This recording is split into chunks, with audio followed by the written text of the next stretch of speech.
time for your horror medication. Before I begin my story, make sure you're not going to be interrupted. Check that you're secure.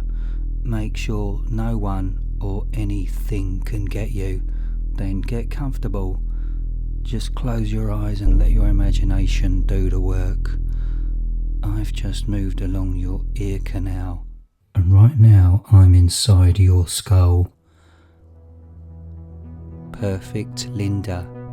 Written and narrated by Bleeding Critic.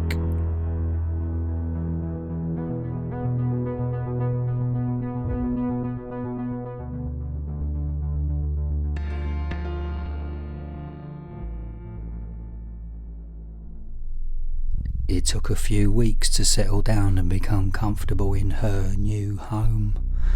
Her apartment was one of 30 homes for the elderly where on-site staff supported independent living. Although she found it upsetting to downsize, Linda had just enough space for her precious belongings and the best of her furniture. She loved being involved with all the social activities, especially gardening and those weekly visits to the shopping centre. She was grounded and young in mind but weak in body.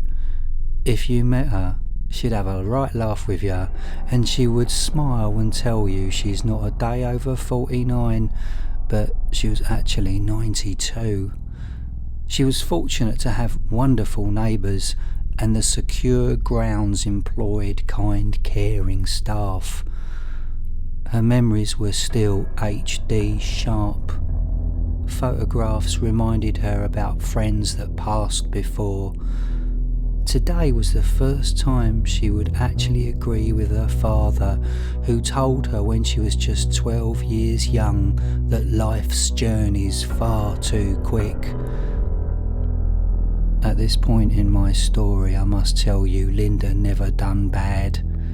She always lived her life by being kind to everyone. And yes, you could almost say she was perfect. Today, she just had a visitor. To me and you, this person looked exactly like the gentle local priest. But only Linda could see its real appearance. She knew she had to let it in her small apartment. She was calm. She didn't talk to it. Her eyes had witnessed so much love, fun, excitement, desperation, sadness, and now for the first time ever, absolute loneliness. Her eyes filled up with tears, and her visitor gave her a white tissue to wipe away the wet. Her idea of what heaven was like was about to change. The holy demon placed Linda's vulnerable head in its huge mouth and sucked and suffocated the long life from her fragile frame.